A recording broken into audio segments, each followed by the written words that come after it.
दोस्तों आज मैं एक्सप्लेन करने वाला हूँ साल 2011 में आई फिल्म टेक शेल्टर। फिल्म की शुरुआत होती है और हमें कर्टिस को दिखाया जाता है जो कि बड़ा ही परेशान होकर आसमान में गरजते बादलों को देख रहा था और देखते ही देखते अचानक से बारिश शुरू हो जाती है। लेकिन यहाँ पर हैरानी की बात यह होती है कि पानी की जगह यहाँ पर अजीब सा एक वाटर ऑयल बरस रहा था।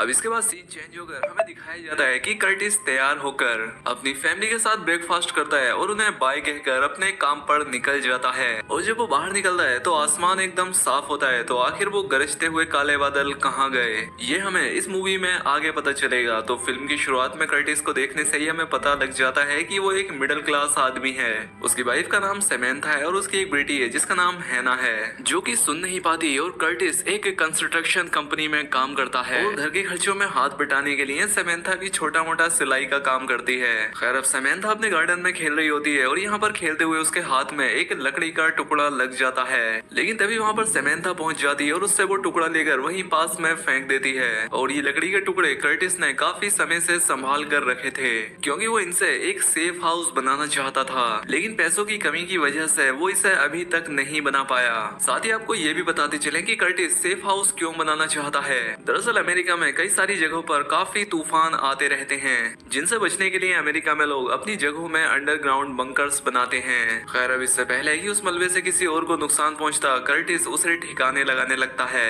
लेकिन उसी वक्त तेज गरजते बादलों के साथ बहुत तेज बारिश शुरू हो जाती है और फिर से वही ऑयली बारिश होने लगती है। और सबसे हैरानी की बात ये होती है कि इस बारिश में उसके डोकू को अचानक से कुछ हो जाता है। वो पागल सा हो जाता है, वो जोर जोर से भौंकने लगता है और उसकी रस्सी टूटते ही वो अचानक से कर्टिस पर हमला कर देता है। और अचानक से कर्टिस अपनी नींद से उठता है यानी कि ये उसका एक सपना था। अब यहाँ पर उसके हाथों पर कोई निशान तो नहीं होते लेकिन उसे उस जगह पर दर्द हो रहा था।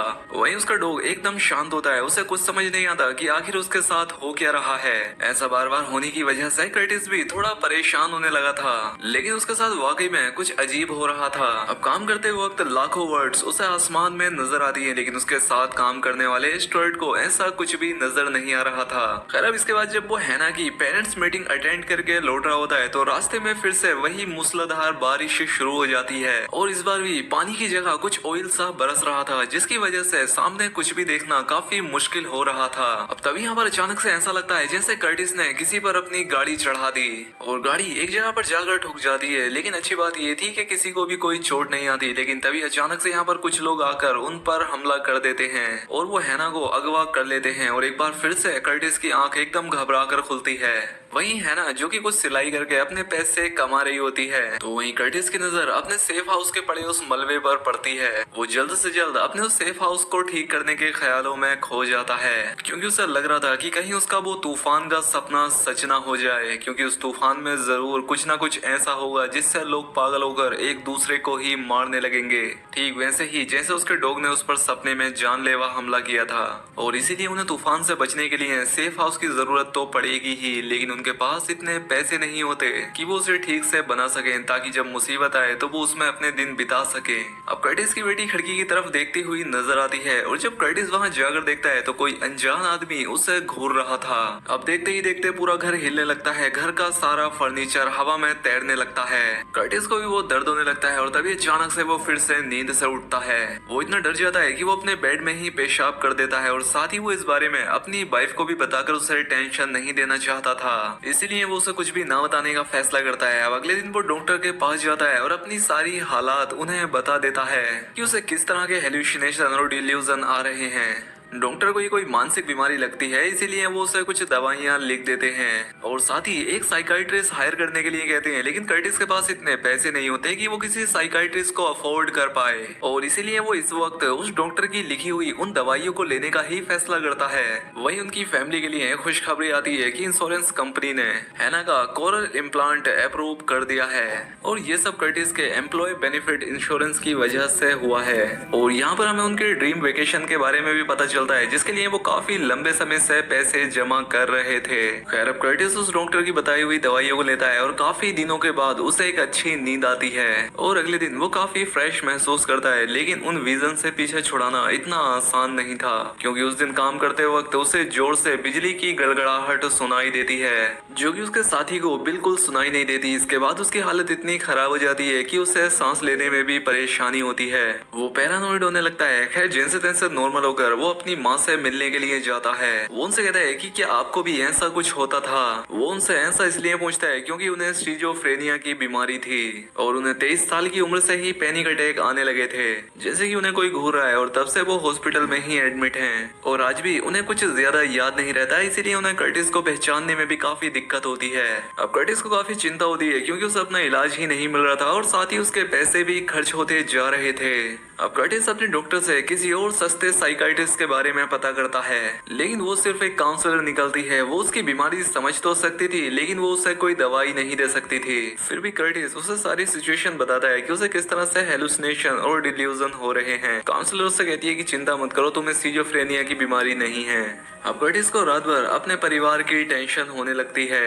उसे डर लगने लगता है कि कहीं ना कहीं ये जो विजन्स उसे आ रहे हैं ये एक ना एक दिन सच होने वाले हैं। इसलिए वो शेल्टर को बनाने के लिए पैसों का हिसाब लगाने लगता है लेकिन रकम इतनी ज्यादा होती है कि वो उसे अफोर्ड नहीं कर सकता था। इसीलिए अगले सुबह वो समंथा को बिना कोई खबर किए अपने घर को गिरवी रख देता है। अब उसी रात फैमिली के साथ कहीं से लौटते हुए कर्टिस को एक बार फिर से जोर से बिजली कड़कती हुई नजर आती है लेकिन उसकी फैमिली और उसके आसपास जितने भी लोग थे उन्हें ऐसा कुछ भी महसूस नहीं होता मानो ये कर्टिस के लिए कोई संदेश हो। इसीलिए अब कर्टिस और ज्यादा नहीं रुक सकता था। अब अगले दिन जब समंथा कुछ और पैसे कमाने में बिजी होती है उसी समय कर्टिस कुछ कंस्ट्रक्शन मशीन को बोरो करके अपने काम पर लग जाता है जिसमें उसका जिगरी दोस्त ना चाहते हुए भी उसकी हेल्प करता है। लेकिन तब तक समंथा लौट आती है और उसे ये एक्सपेंसिव कंस्ट्रक्शन वर्क देखकर बहुत गुस्सा आता है। उसके हालात और मेहनत से अनजान समंथा और उस पर गुस्सा करने लगती है। वो कहती है कि मैं मेहनत करके एक एक पैसा इकट्ठा कर रही हूँ और तुम फालतू के कामों में पैसा बर्बाद कर रहे हो। कर्टिस यहाँ पर उसे कुछ नहीं बताता और उस रात उसे एक और खतरनाक विजन आता है और समंथा पहली बार उसे इतनी सीरियस कंडीशन में देखती है। उसके मुंह से खून निकलने लगता है। समंथा उसी वक्त एम्बुलेंस को कॉल करती है लेकिन कर्टिस तुरंत ही एम्बुलेंस को कैंसिल कर देता है क्योंकि जाहिर तौर पर उनके पास इतने पैसे नहीं थे कि वो एक हॉस्पिटल को भी अफोर्ड कर पाए। अब थोड़ा सा रिकवर करने के बाद कर्टिस समंथा को भी अपनी सिचुएशन के बारे में बता देता है। वो उसे बताता है कि पहले किस तरह से उसके विजन्स में बारिश होती है, फिर उसके आसपास जितने भी बंदे होते हैं वो उस पर हमला करते हैं और साथ ही कर्टिस ये भी कहता है कि ये कोई सपना नहीं है बल्कि सच्चाई है क्योंकि सपने से जागने के बाद भी मुझे दर्द होता है। ये सुनकर समंथा भी बहुत दुखी हो जाती है। अब अगले दिन कर्टिस अपने बॉस से स्टुअर्ट को अपनी जान के डर से दूसरी टीम में शिफ्ट करने के लिए कहता है और उसका बॉस बिना कोई सवाल किए ये एक्सेप्ट कर लेता है। खैर अब अपना काम खत्म कर लेने के बाद कर्टिस वापस अपने शेल्टर के काम में लग जाता है। उसके भाई को भी उसकी सिचुएशन के बारे में पता लग जाता है इसलिए वो कर्टिस को समझाने की कोशिश करता है लेकिन वो नहीं मानता और पूरा दिन उसी में लगा रहता है। अब उसी दिन जब कर्टिस हैना को तैयार करके किचन की तरफ बढ़ता है तो उसे समंथा बारिश में भीगी हुई काफी गुस्से में चाकू की तरफ घूरते हुए नजर आती है। कर्टिस उसे रुकने का इशारा करता है और फिर झटके से उसकी नींद ब्रेकफास्ट टेबल पर खुलती है और अब कर्टिस की अगली परेशानी शुरू होती है। दरअसल उसके बॉस को उसकी कंस्ट्रक्शन मशीन यूज करने का पता चल जाता है इसलिए वो उसे नौकरी से निकाल देता है। अब बिना किसी काम के कैसे गुजारा होगा। वैसे ही उसके सर पर इतने ज्यादा लोन है और अब उसकी बेटी का इलाज भी नहीं हो पाएगा क्योंकि वो इंश्योरेंस भी इसकी कंपनी की तरफ से ही था। जब समंथा को इसके बारे में पता लगता है तो वो और भी ज्यादा टूट जाती है कि अब इनका क्या होगा। इसीलिए वो गुस्से में कर्टिस को चांटा भी मार देती है। वो हैना को लेकर यहाँ से चली जाती है और अब उसके काउंसलर का भी यहाँ से ट्रांसफर हो चुका था। अब वो नए सिरे से शुरुआत करने के लिए तैयार नहीं था। जैसे अब उसने अपनी जीने की इच्छा ही छोड़ दी हो लेकिन फिर भी वो अपनी फैमिली को सेफ रखने के लिए उस टोर्नेडो शेल्टर को बनाने में लग जाता है। समंथा भी उसके दिमागी कंडीशन को समझकर उसके पास वापस आ जाती है और एक अच्छी वाइफ होने के नाते वो उसे इस सीरियस सिचुएशन में नहीं छोड़ती। अब जैसे ही उसकी फैमिली की हालत थोड़ी ठीक होने लगती है उसकी बीमारी की बात बाहरी लोगों में भी फैल जाती है। लोग उसे पागल समझने लगते हैं और इतना ही नहीं उसके बेस्ट फ्रेंड के साथ भी लड़ाई हो जाती है। अब यहाँ पर कर्टिस अपना आपा खो बैठता है और गुस्से में सब पर चिल्लाने लगता है कि आज तुम मुझ पर हंस रहे हो, लेकिन जल्द ही एक ऐसा तूफान आने वाला है जो कि लोगों को पागल कर देगा। तुम सब एक दूसरे को मारने लग जाओगे, तुम खुद हैवान बन जाओगे और तब सिर्फ मैं और मेरा परिवार बचेगा। ये बातें सुनकर उसकी फैमिली भी घबरा जाती है और इसके बाद अब कर्टिस रोने लगता है। लेकिन समंथा अपने पति की मेंटल कंडीशन को देखते हुए इस बार भी वो उसका साथ नहीं छोड़ती। अब उसी दिन जब कर्टिस अपने ट्रक में काम कर रहा होता है तो उसका वो भयानक सपना सच में बदलता हुआ नजर आने लगता है, क्योंकि लाखों की तादाद में बर्ड्स आसमान में मंडराती हुई नजर आती हैं। वो उन पर हमला करने लगती हैं और देखते ही देखते बड़े बड़े बर्ड्स की बारिश होने लगती है। अब पूरे शहर में टोर्नेडो के अलर्ट का सायरन बजने लगता है और कर्टिस हैना को बचाते हुए अपने घर की तरफ भागता है। अब सीन चेंज होकर समंथा को दिखाया जाता है जो कि जल्दी से सायरन की आवाज में कर्टिस को जगाती है और बाहर तेज मूसलाधार बारिश शुरू हो जाती है और ऐसा लग रहा था जैसे कर्टिस का ड्रीम सच होने वाला हो। इसलिए तीनों के तीनों जल्दी से कर्टिस के बनाए हुए टोर्नेडो शेल्टर में चले जाते हैं और खुद को वहीं पर लॉक कर देते हैं। अब देखते ही देखते कुछ दिन बीत जाते हैं। अब समंथा को लगता है कि बाहर सब कुछ ठीक हो गया होगा और बाहर हवा भी दूषित नहीं होगी, इसलिए वो कर्टिस को उसका मास्क निकालने को कहती है। काफी कहने के बाद कर्टिस अपना मास्क निकाल देता है, लेकिन वो अभी भी दरवाजा खोलने को तैयार नहीं होता, क्योंकि उसे अभी भी डर होता है कि अगर पानी बाहर भरा होगा तो दरवाजा खोलते ही वो बंकर में आ जाएगा। अब काफी समय के बाद वो समंथा को चाबी देता है और कहता है कि तुम अपनी मर्जी से दरवाजा खोल लो। लेकिन समंथा कहती है कि कर्टिस तुम्हें अपने डर का सामना खुद ही करना होगा, इसीलिए तुम खुद ही ये दरवाजा खोलो। और अब उसकी बात मानते हुए कर्टिस डरते हुए वो दरवाजा खोल देता है और लकीली तूफान आकर चला गया था। वो इतना भी पावरफुल नहीं होता जितना कि वो कर्टिस के सपने में था। तो क्या कर्टिस के वो विजन महज इत्तेफाक थे जिसकी वजह से उसने अपना घर तक गिरवी रख दिया था? और शायद हाँ। अब अगले दिन समंथा कर्टिस को एक साइकाइट्रिस्ट के पास ले जाती है जो कि उसकी सिचुएशन समझ जाता है और उसका ध्यान बंकर से हटाने के लिए उसे एक ट्रिप पर जाने के लिए कहता है और साथ ही उसे एक वार्निंग भी देता है कि अगर उसे पूरी तरह से ठीक होना है तो उसे अपना पूरा इलाज कराना होगा, यानी कि इंटेंस मेडिकल फैसिलिटी में रहना होगा।